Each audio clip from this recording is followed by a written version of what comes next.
देखिए यहाँ पर जेई और नीट एग्जामिनेशन में इक्विलिब्रियम का सेकंड पार्ट है आयनिक इक्विलिब्रियम।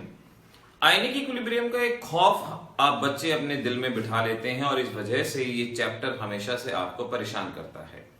लेकिन थोड़ा सा स्मार्ट वे में अगर आप इस चैप्टर की तरफ ध्यान देंगे तो ये चैप्टर इतना मुश्किल नहीं है। वही चीजें हैं जो बार बार रिपीट होती हैं इसके अंदर।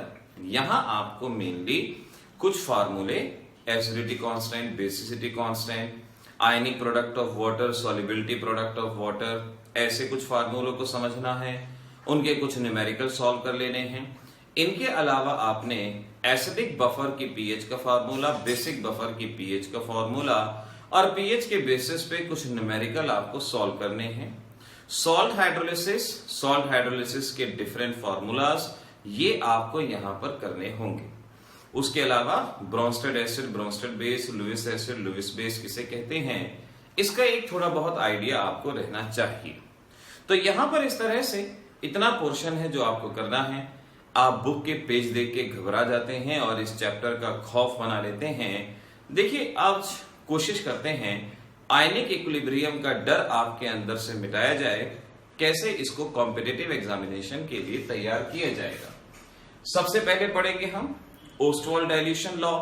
और ओस्टवाल्ड डाइल्यूशन लॉ को समझने के लिए एक very weak electrolyte acetic acid को यहां पर लिया जाएगा। लेट मेरे पास वेरी वीक इलेक्ट्रोलाइट। इलेक्ट्रोलाइट जानते हैं ना, ऐसा सब्सटेंस जो आयंस में टूट जाए।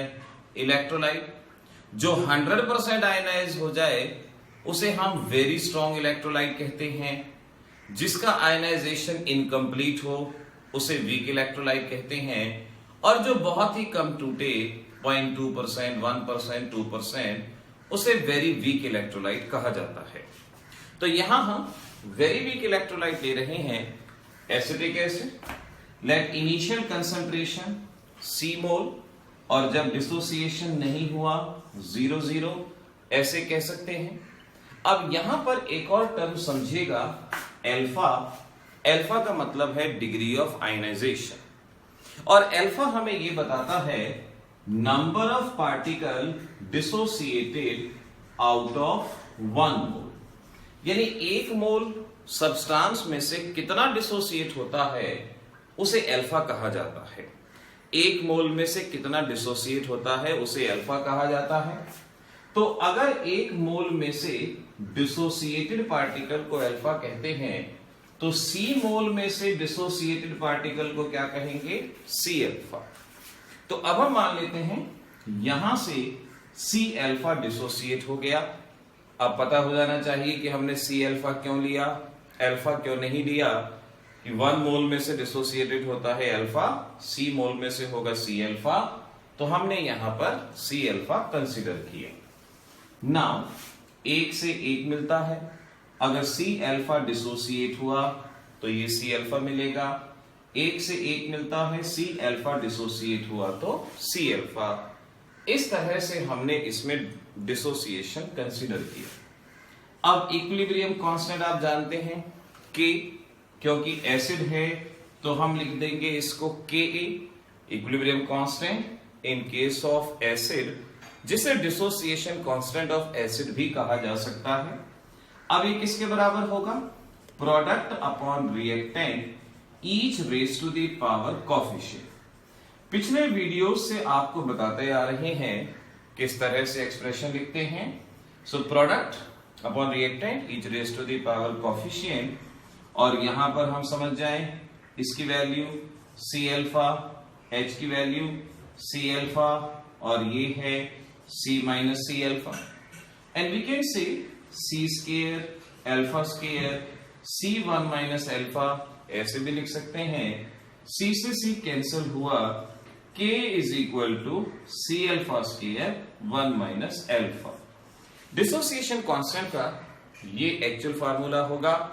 Dissociation constant is equal to C यानी कंसंट्रेशन यानी मोलैरिटी, डिग्री ऑफ डिसोसिएशन और ये 1 माइनस अल्फा।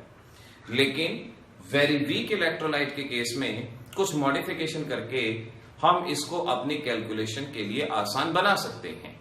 मॉडिफिकेशन क्या करेंगे, हम कहते हैं let for very weak electrolyte, अगर हमारे पास वेरी वीक इलेक्ट्रोलाइट है तो 1 minus alpha can be considered as alpha. Suppose आपका इलेक्ट्रोलाइट बहुत वीक है, यानी बहुत कम डिसोसिएट होगा, एल्फा 0.02 है। अब 1 में से अगर हम 0.02 माइनस करेंगे तो 0.98 आएगा, जो अप्रोक्सीमेटली 1 ही है।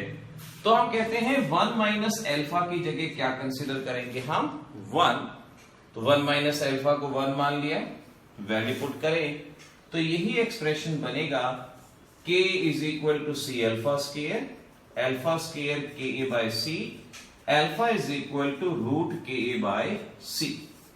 इस तरह से हम डिग्री ऑफ डिसोसिएशन को निकाल सकते हैं। डिसोसिएशन कांस्टेंट पता हो, मोलैरिटी पता हो, आप डिग्री ऑफ डिसोसिएशन बता सकते हैं। अगर आपसे कहें परसेंटेज डिसोसिएशन या आयनाइजेशन बताना है, अल्फा इंटू 100, यहां से अल्फा निकाला और 100 से मल्टीप्लाई, परसेंटेज आयनाइजेशन कहा जाएगा। अगर यहां एसिड ना होता, कोई बेस होता, सपोज हम कहें very weak base ammonium hydroxide होता, तो क्या चेंज होगा? बेस के केस में Ka की जगह Kb टर्म इस्तेमाल किया जाएगा। Ka को हमने कहा dissociation constant for acid, acidity constant कुछ भी कह सकते हैं। Kb क्या होगा? डिसोसिएशन कांस्टेंट फॉर बेस या बेसिसिटी कांस्टेंट कुछ भी कह सकते हैं। तो इस तरह से हम ओस्वाल्ड डाइल्यूशन लॉ का एक्सप्रेशन डिराइव कर सकते हैं। अब डेफिनेशन क्या बनेगी? डेफिनेशन ये बनेगी, degree of dissociation of weak electrolyte is inversely proportional to concentration, यानी कंसंट्रेशन ज्यादा होगी तो डिग्री ऑफ डिसोसिएशन कम होगा, कंसंट्रेशन कम होगी तो डिग्री ऑफ डिसोसिएशन ज्यादा होगा। आपसे कह सकते हैं बताइए पानी मिलाएंगे, डाइल्यूशन करेंगे, डिसोसिएशन पे क्या फर्क पड़ेगा? अगर आप किसी सॉल्यूशन में पानी मिलाएंगे, डाइल्यूट करेंगे, तो डाइल्यूट करने से कंसंट्रेशन कम होगी, डिसोसिएशन बढ़ेगा।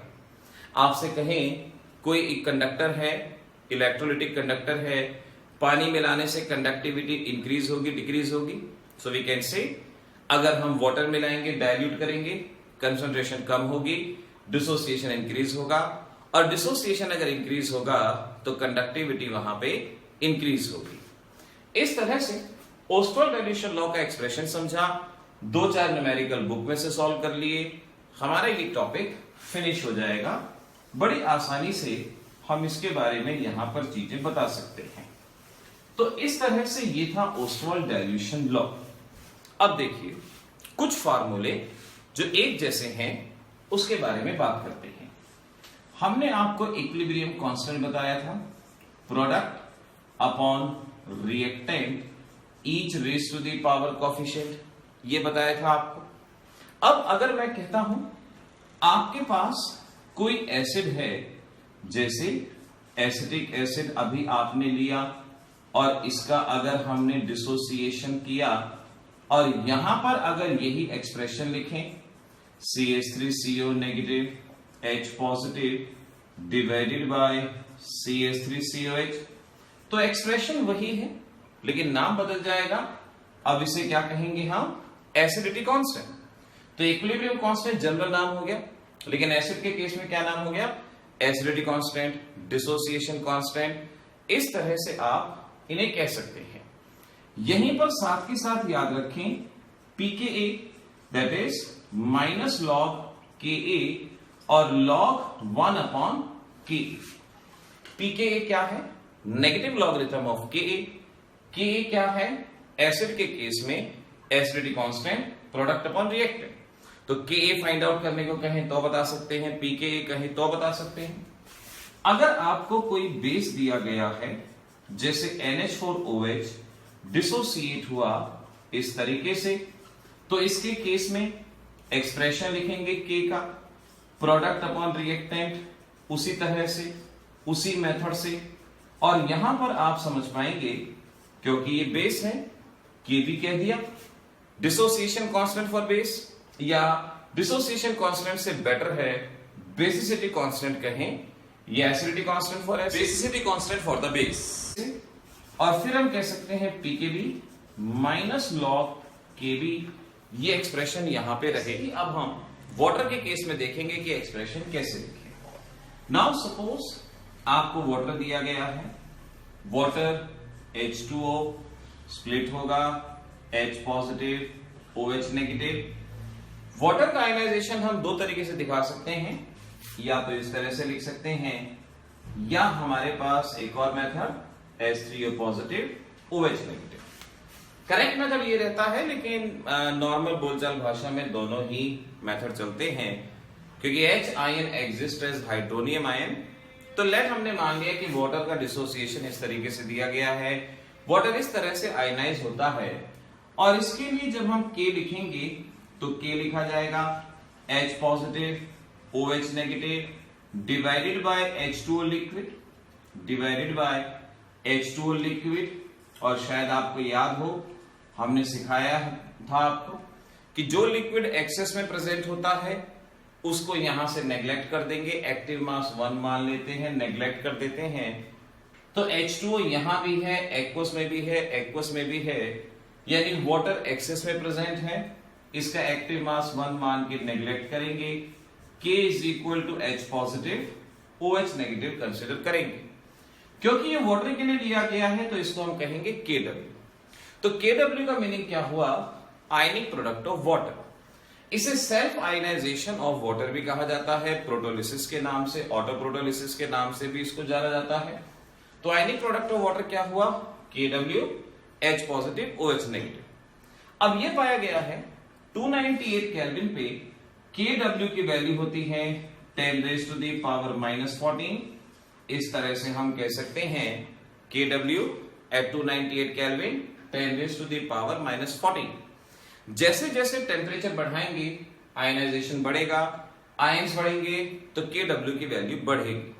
तो यहां से याद रखेंगे, टेम्परेचर बढ़ाने के साथ साथ KW की वैल्यू इंक्रीज होती है।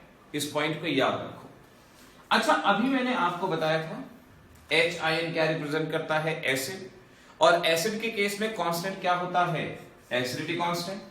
और बेस के केस में क्या होता है? Basicity constant. So KW is equal to Ka and Kb। आपको KW अगर ना दिया गया हो तो कितना मानेंगे आप? 10⁻⁻14। और इस तरीके से Ka गिवन है, Kb की वैल्यू निकाल सकते हैं, Kb गिवन है, Ka की वैल्यू निकाल सकते हैं, एटसेट्रा। और ऐसे ही अगर मैं आपसे कहूं pKw क्या होगा, जैसे अभी आपको पीछे Ka और pKa बताया, उसी तरह से ये क्या होगा? Minus log KW। तो इस तरीके से बहुत सारी चीजें आपको अभी हमने बताई हैं। हमने बताया Ka क्या होगा, Kb क्या होगा, pKa क्या होगा, pKb क्या होगा, उसके अलावा KW क्या होगा, ऐसे ही pKw क्या होगा। सभी चीजें ऑलमोस्ट एक जैसी हैं, एक जैसी रिलेटेड हैं। इस तरह से आप इनको यहां पर ध्यान रखें, इन वैल्यूज को आप समझ पाएंगे। तो इस वीडियो के अंदर आपको कुछ बेसिक कांस्टेंट के बारे में बताया गया, जो बार बार रिपीट होंगे, जो डिफरेंट नहीं है, एक जैसे मेथड से आप उनको सॉल्व कर सकते हैं। तो तैयारी करते रहिए, ऐसे ही इक्विलिब्रियम के अंदर आगे बढ़ते रहिए।